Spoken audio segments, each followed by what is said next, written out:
Hi hello ಎಲ್ರಿಗೂ ನಮಸ್ಕಾರ. ಜೈ Hind. So ಎಲ್ರಿಗೂ ಮತ್ತೆ ಗುಡ್ ನ್ಯೂಸ್ ಅಂತಾನೆ ಹೇಳ್ಬೋದು. ಇಂಡಿಯನ್ ನೇವಿ ಒಳಗಡೆ ನಿಮಗೆ ಟ್ರೇಡ್ಸ್ಮನ್ ಹುದ್ದೆಗೆ 2025ರಲ್ಲಿ ನಿಮಗೆ ಪರ್ಮನೆಂಟ್ ಜಾಬ್ ಸಿಗ್ತಾ ಇರೋದು. ಸೊ ಇದ್ರ ಒಳಗಡೆ ನಿಮಗೆ 1266 ಪ್ಲಸ್ ವೇಕೆನ್ಸಿ ನಿಮಗೆ ನೋಡ್ಲಿಕ್ಕೆ ಸಿಗ್ತಾ ಇರೋದು.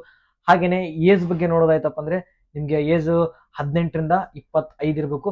ಹಾಗೇನೆ ಏಜ್ ರಿಲ್ಯಾಕ್ಸೇಷನ್ ಕೂಡ ಇರುತ್ತೆ. SC/ST ಅವರಿಗೆ 5 ವರ್ಷ, OBC ಅವರಿಗೆ 3 ವರ್ಷ ಕೂಡ ಸಿಗ್ತಾ ಇರೋದು. ಹಾಗೇನೆ ಕ್ವಾಲಿಫಿಕೇಶನ್ ನೋಡೋದಾಯ್ತಪ್ಪ ಅಂದ್ರೆ SLC ಮುಗಿದಿರಬೇಕು.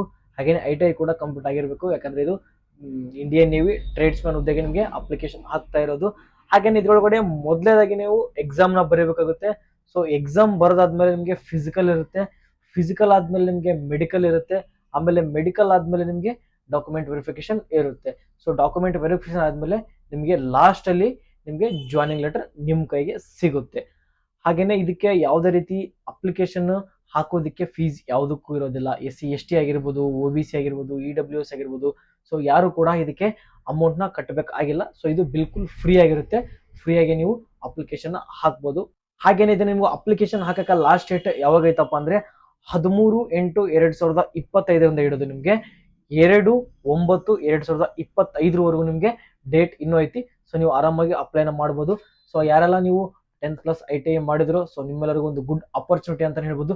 ಸೊ ಯಾರು ಕೂಡ ಈ ಒಂದು ಅಪರ್ಚುನಿಟಿನ ಮಿಸ್ ಮಾಡ್ಲಿಕ್ಕೆ ಹೋಗ್ಬೇಡಿ. ಸೊ ಎಲ್ಲರೂ ಕೂಡ ಈ ಒಂದು ಅಪ್ಲಿಕೇಶನ್ ಅಪ್ಲೈನ ಮಾಡಿ. ಸೊ ಇಷ್ಟ ಆಗಿತ್ತು ಈ ಒಂದು ವಿಡಿಯೋ ಮಾಡೋ ಉದ್ದೇಶ. ಸೊ ನಿಮ್ಗೆ ಏನಾದ್ರು ಇನ್ನೂ ಡೌಟ್ ಇತ್ತಪ್ಪ ಅಂದ್ರೆ ಇವಾಗಲೇ ಕಮೆಂಟ್ ಸೆಕ್ಷನ್ ಹೋಗ್ಬಿಟ್ಟು ಕಮೆಂಟ್ ಮಾಡಿ. ಸೊ ಅದ್ರ ಬಗ್ಗೆ ನಾನು ನಿಮಗೆ ಕಂಪ್ಲೀಟ್ ಆಗಿ ನೆಕ್ಸ್ಟ್ ವಿಡಿಯೋದಲ್ಲಿ ತಿಳಿಸ್ಕೊಡ್ತೀನಿ. ಹಾಗೆ ಇದ್ರ ಒಂದು ಫುಲ್ ನೋಟಿಫಿಕೇಶನ್ ಬಂದ ತಕ್ಷಣ ಸೊ ಅದ್ರೊಳಗಡೆ ಕೂಡ ನಿಮಗೆ ನೆಕ್ಸ್ಟ್ ವಿಡಿಯೋದಲ್ಲಿ ಕೂಡ ನಾನು ಪೂರ್ತಿಯಾಗಿ ತಿಳಿಸ್ಕೊಡ್ತೀನಿ. ಸೊ ಅಲ್ಲಿವರೆಗೂ ವೇಟ್ ಮಾಡ್ತೀರಿ. ಹಾಗೇನೆ ಯಾರೆಲ್ಲ ನಮ್ಮ ಒಂದು ಯೂಟ್ಯೂಬ್ ಚಾನಲ್ಗೆ ಹೊಸಬ್ರು ಇದ್ರು, ಸೊ ಇವಾಗಲೇ ನಮ್ಮ ಒಂದು ಯೂಟ್ಯೂಬ್ ಚಾನಲ್ ಸಬ್ಸ್ಕ್ರೈಬ್ ಮಾಡ್ಕೊಳ್ಳಿ. ಹಾಗೇನೆ ಬೆಲ್ ಬಟನ್ ಕೂಡ ಆನ್ ಮಾಡ್ಕೊಳ್ಳಿ. ಹಾಗೇನೆ ಇದೇ ರೀತಿ ಹೊಸ ಜಾಬ್ ನೋಟಿಫಿಕೇಶನ್ ಬಂದ ತಕ್ಷಣ ಸೊ ನಾನು ನನ್ನ ಒಂದು ಯೂಟ್ಯೂಬ್ ಚಾನಲ್ ಕೂಡ ಅಪ್ಡೇಟ್ನ ಮಾಡಿರ್ತೀನಿ.